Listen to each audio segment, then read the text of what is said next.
vamos falar de crédito agrícola.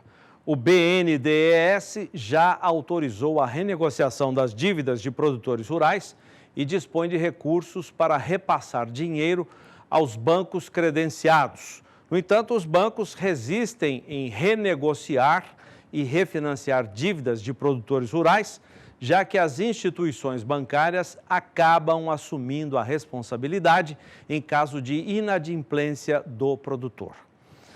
Foi o que disse e explicou o advogado Francisco Torma, especialista em direito agrário, que procura nos tribunais de justiça do Rio Grande do Sul evitar pelo menos a execução judicial de dívidas de produtores, o que impede a continuidade das atividades no campo.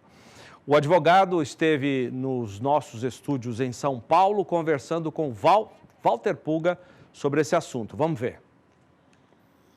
Doutor Francisco, obrigado por ter vindo participar da nossa programação. Vamos falar desse assunto que interessa muito ao produtor rural, que é essa renegociação de dívida agrícola, dívida rural, que o BNDES autorizou, mas que não encontra aceitação nos bancos. O que acontece? Exatamente. O problema todo é o risco. Porque como é que funciona essa operação do BNDES? O produtor que tem a dívida, ele vai até o seu agente financeiro, o banco, a instituição financeira, né? E renegocia esta dívida, repactua, com um novo financiamento. E de onde é que vem esse dinheiro? Vem do BNDES. Esta linha de crédito foi aberta no BNDES. Então, o que o produtor faz? Vai até o banco, informa que quer renegociar sua dívida ou com a instituição bancária, né, se for uma dívida do crédito rural com aquela própria instituição, ou com um fornecedor particular, por exemplo, fornecedor de insumos, né, o estabelecimento onde é que ele compra o seu veneno, onde é que ele compra sementes, ele está em débito, ele pode fazer essa renegociação pelo BNDES. Mas como que isso acontece?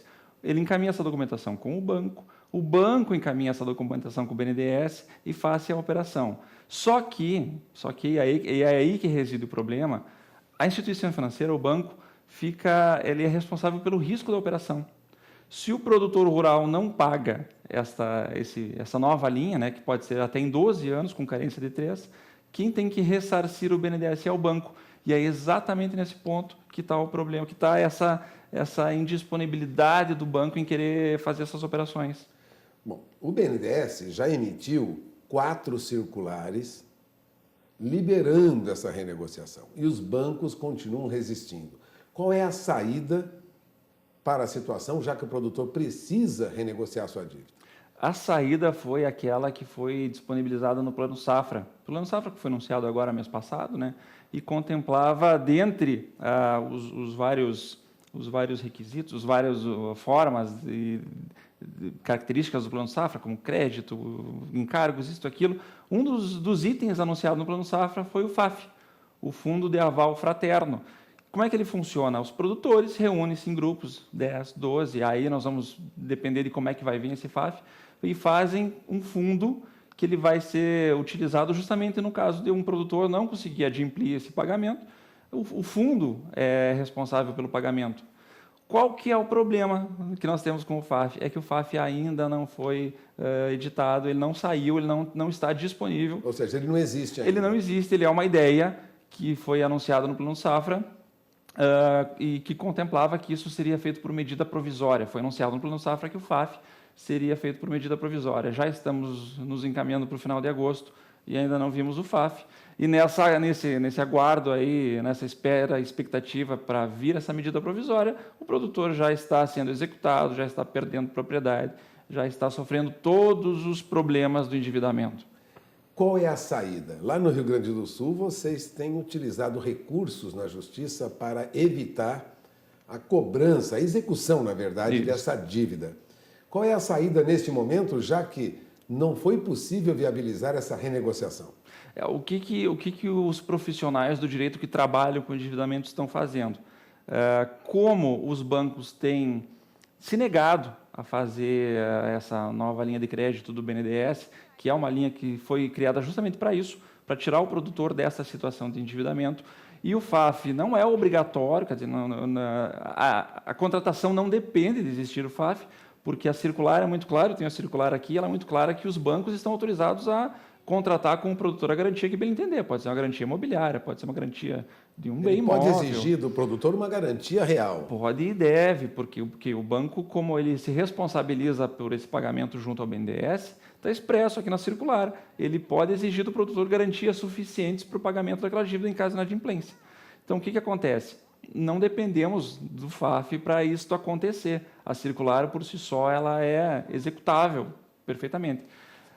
Os bancos têm se negado, né? Poderiam fazê-lo desde que o produtor preencha os requisitos, demonstre que houve uma dificuldade financeira, demonstre que há viabilidade no empreendimento, demonstre que tem garantia suficiente. Em havendo isso, perfeitamente é possível a contratação. Como os bancos têm se negado, nós estamos alegando equiparação às tradicionais renegociações que o governo tem feito, porque não é de hoje que o governo disponibiliza renegociações para o produtor rural. Isso é super tranquilo no crédito rural, todo produtor sabe. O produtor já fez um PESA, uma securitização. Lá no passado. Lá no passado, lá a partir dos anos 90, 98, quando saiu os programas, né? Então, o que isto gerou? Sempre a má redação dessas renegociações leva o banco a entender que ele não é obrigado. Mas o STJ já deixou muito claro, súmula 298 do STJ, que sempre quando sai um normativo desses, o banco é obrigado a fazer a contratação desde que o produtor preencha os requisitos. E o que nós estamos fazendo é justamente isso. Nesse caso, preenchidos os requisitos da circular 41, começou com a circular 46, depois 12, depois 21 e agora a 41/2019. Preenchidos os requisitos, nós buscamos ao Judiciário aplicar a súmula 298 do STJ e garantir ao produtor rural o direito à renegociação. Pelo menos ele não seria executado rapidamente. Até que o Judiciário se manifeste de uma forma mais consolidada, porque, por enquanto, nós temos decisões pontuais e pequenas, espalhadas, dos juízes locais, nós não temos tribunais, ainda não se manifestaram, a STJ não se manifestou. Até que isso aconteça, qual que é o nosso objetivo? Suspender as execuções, manter o produtor rural na posse do seu patrimônio, produzindo, porque, afinal de contas, é somente através da produção que o produtor vai conseguir solucionar o problema do seu endividamento. Bom, você acaba de ouvir, né? O doutor Francisco Torma, ele é de Juí, lá no Rio Grande do Sul, estado onde ações declaratórias para impedir, né, a execução rápida de produtores rurais endividados, já que há esse direito de renegociação, é um estado onde essa movimentação é muito acentuada. Agora, se você precisa de mais informação e quer acompanhar o trabalho do doutor Francisco Torma, acesse o www.agrolei.com.br. É esse o endereço, doutor? Esse o endereço, também estamos em todas as redes sociais, basta procurar lá o portal Agrolei. Ele escreve sobre o assunto, ele debate, emite opiniões. Você estará bem informado lendo o agrolei.com.br. Mais uma vez, obrigado, doutor, pela sua entrevista. É com vocês em Campo Grande.